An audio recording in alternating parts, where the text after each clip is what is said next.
Oh, there you are, YouTube. Doodle doodle doodle doodle doo. Subscribe if you're interested. Hey, I saw John Wick Chapter 4 today, and this was originally supposed to be a John Wick Chapter 4 video, but it got really late in the day, and I don't have time to edit it all together because I show going to the theater and everything.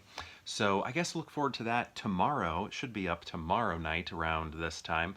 Well, this time, what is it? It's like, I don't know, 11 or something p.m. Central Time. But yeah, we're going to do a random ranking instead, even though I actually have started filming a different video today. But yeah, random ranking. So let's go to my movie collection behind me, pick out 3 movies at random, and then rank those movies based on whatever criteria we come up with.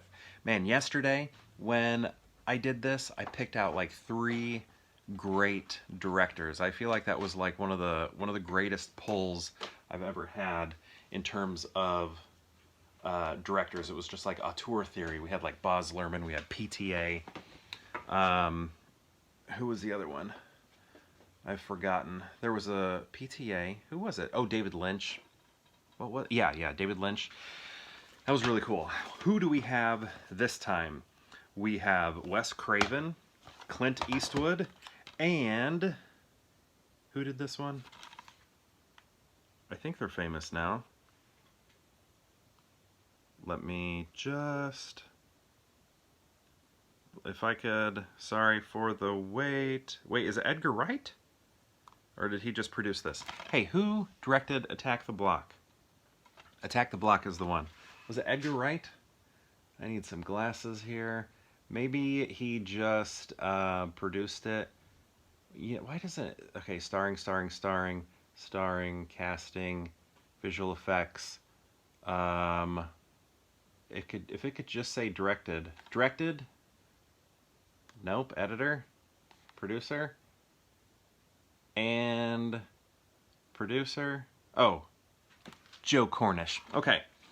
So anyway, Attack the Block is our first one. I think this one is a lot of fun. I like the design of the monsters. The like, it's almost like they're Vanta black, and then they have that glowing blue mouth. They look very cool.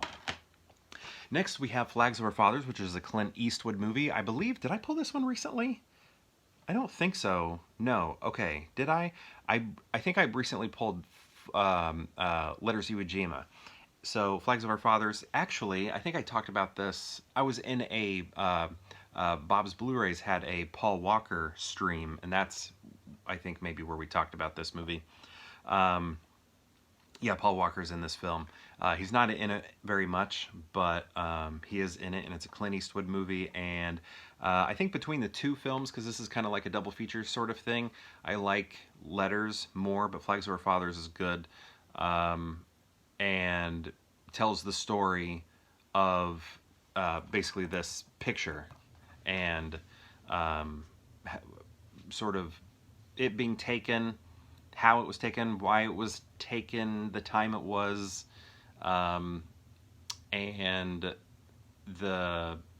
guess everything that followed with the people who were involved in the photograph and then used for morale for the country.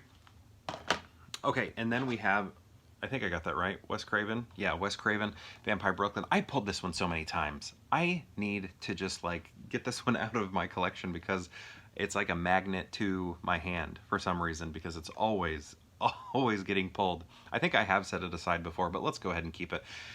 So yeah, I guess if you've seen me talk about this before, all I ever do is gripe about the ending, and that's still what I'm going to do. I'm going to talk about the ending and how it feels incredibly tacked on. You know, I like the movie, okay, but once we get to that ending, it looks audience tested. It was like, it wasn't funny enough. I'm guessing they, like, viewers were like, I don't know, it's not very funny at the end. It needs a punch at the end.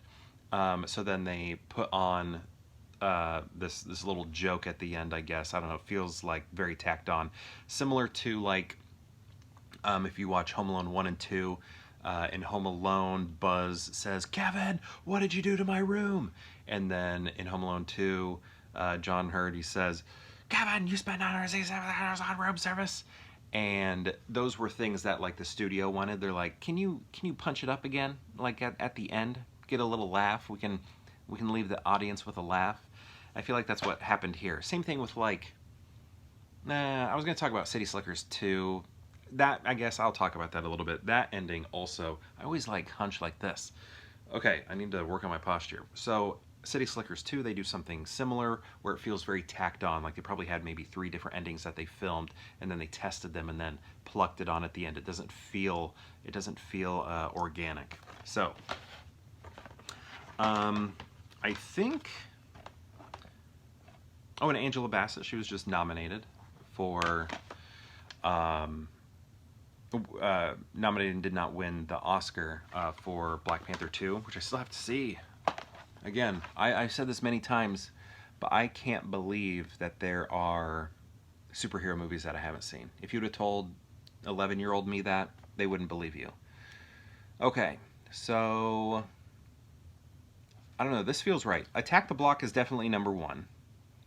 But then, do I want to go Vampire in Brooklyn or Flags of Our Fathers? You know what, even though I do not like that tacked on ending, I think I'm going to go Vampire in Brooklyn and then Flags of Our Fathers at the end, just because it feels extra melodramatic or something.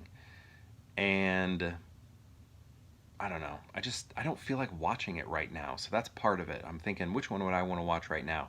And it's one of these two. But Flags of Our Fathers, if it was Letters to Iwo Jima, it would probably be number 1. Which is, again, sort of the double feature.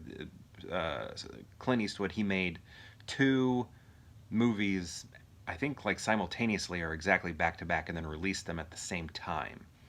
It was like kind of like Grindhouse in a way. I don't think you could watch them back to back though. So I think, yeah, if it were Letters to Iwo Jima, it'd be number 1. But I'm gonna go Flags of Our Fathers at the end. So yeah, Attack the Block, then Vampire in Brooklyn, even though I only ever complain about it.